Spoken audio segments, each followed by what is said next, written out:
La loi de finances pour 2021 introduit un dispositif destiné à inciter les entreprises à renforcer leurs capitaux propres en procédant à une réévaluation libre de leurs actifs. C'est un dispositif qui présente un caractère temporaire puisqu'il s'applique à la première réévaluation intervenant au terme d'un exercice clos à compter du 31 décembre 2020 et ce jusqu'au 31 décembre 2022. La réévaluation doit porter sur l'ensemble des immobilisations corporelles et financières des entreprises. Alors, le régime qui est mis en place est un régime qui est dérogatoire du droit commun. Il n'est d'ailleurs qu'optionnel, puisque la loi précise bien que les entreprises peuvent ne pas prendre en compte l'écart de réévaluation qui est constaté à l'occasion de l'opération. Le régime dérogatoire qui est mis en place est un régime de neutralité fiscale qui rappelle à bien des égards le régime spécial des fusions.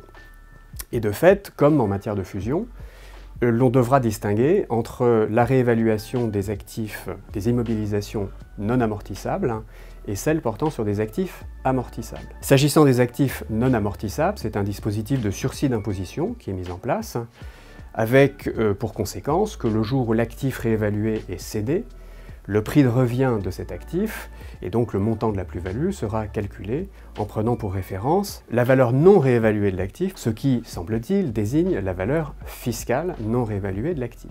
S'agissant des actifs amortissables, comme en matière de fusion, on a mis en place un régime de réintégration fractionnée de l'écart de réévaluation sur une période qui varie selon la nature de l'actif, 15 ans pour les constructions et actifs assimilés, 5 ans pour les autres actifs.